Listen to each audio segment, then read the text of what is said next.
All right, today we are diving headfirst into the trenches. We're going to break down a really specific tactical blueprint for trading the NFT 50 index. Now, this isn't about some long-term crystal ball prediction. Nope. This is a pure, simple battle plan for right now. So let's get into it. In this quote, this really says it all, doesn't it? This is the entire philosophy we're working with here. The strategy we're about to walk through, it was designed over the weekend. You know, when the markets are closed and all the emotional noise is turned way down. It's all about preparation over panic. You see, this whole thing was put together on a Saturday. And that's the whole point, right? When you do the work when the market is asleep, you take away that temptation to just react, to guess, to get spooked by all those flashing red and green lights. It's about building a logical system before the battle even starts. Look, the whole point of a good trading plan is to take the absolute chaos of the market, all the noise, the conflicting signals, the confusion, and turn it into one clear path. Honestly, if you can't explain your strategy this simply, you probably shouldn't be risking your hard-earned money on it. So this blueprint, it's built on that one principle, absolute clarity. Okay, so let's get our bearings. Right now, the Nifty 50 is kind of sandwiched between two really critical price levels. These spots have been major roadblocks and support zones recently, so everything we're about to talk about hinges on how the market acts around these two numbers. They basically define our entire battlefield. So this brings us to the core concept of the entire plan, the trap zone. Seriously, think of this area like quicksand. In this price range between 25,400 and 25,674, the market is probably just going to chop around, go nowhere fast. And for an options trader, that's death by 1,000 cuts. It's where your money just slowly bleeds away from time decay, which is basically the rent you pay every single day just to hold your position. And that, my friends, leads us to the absolute hardest part of this whole plan: doing nothing. That's right. When the price is stuck inside this trap zone, the strategy is to literally sit on your hands. You're not trying to guess which way it'll break, you are patiently waiting for the market to open a door and show you the way. Okay, so what happens when the market finally decides to leave the trap zone? Well, that's when our plan springs into action.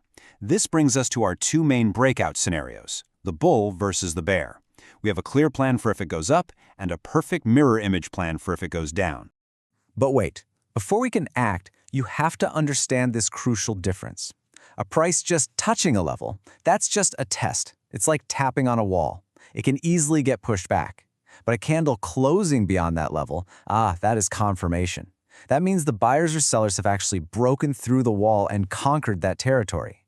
That is our real trigger. And this right here is where the rubber meets the road. For a bullish trade, we need a candle to close above 25,674. For a bearish trade, a close below 25,400. And for every single trade, you see it on the slide, you wear your helmet, your protective stop loss. If the price hits that level, you're out. The trade is over, no questions asked. Now, let's talk about the fun part. If we get that bullish breakout, we have a clear roadmap. Target 1, that's your base camp, a smart place to maybe take some profits. But if the momentum is really strong, these other levels give you the permission to stay in the trade and go for that jackpot. And what's so cool about this plan is its symmetry. If the market breaks down instead, we have the exact same logic, just flipped upside down. 3 clear downside targets to help you manage the trade and stop you from jumping out too early if the bottom really does fall out. Okay, but we all know the market isn't always that simple, right? It loves to fake a move one way before reversing hard in the other direction.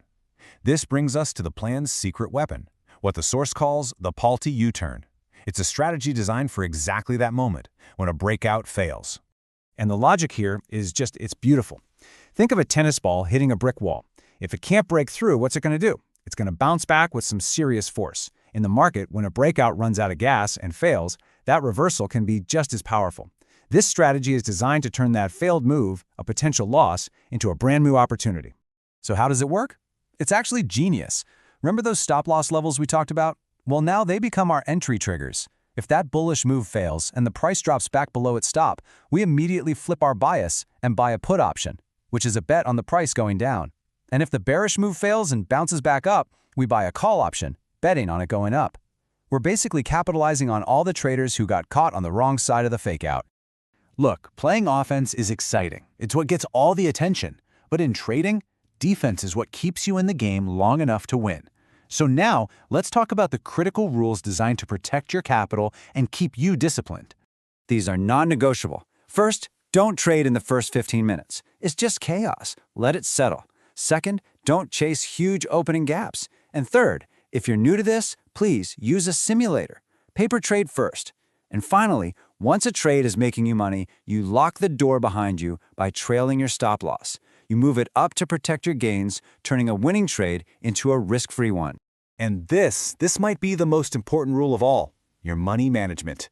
Before you even click the buy button, you know exactly how much you're willing to risk.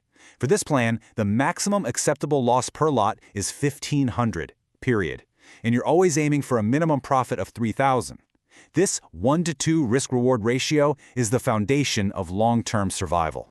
So, we've covered the triggers, the targets, the sneaky U-turns, and the safety rules. But all of it, every single piece, comes back to one single overarching idea, a psychological test that you have to be willing to take. And that's the real magic here. You stop trying to be a psychic. You don't have to guess what the inflation data will be or what some news headline is going to do. This plan takes away that burden.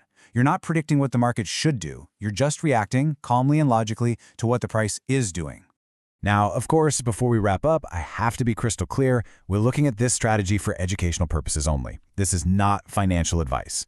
Options trading involves a very real and significant risk of loss, and you should always consult with a registered financial advisor before making any decisions. So I'll just leave you with this final thought. The numbers, the levels, the charts, that's the easy part. The real test of a trader isn't how fast you can click buy or sell. It's whether you had the discipline to do nothing, to just wait patiently between those lines for the market to finally show its hand. The question is, can you master the art of inaction?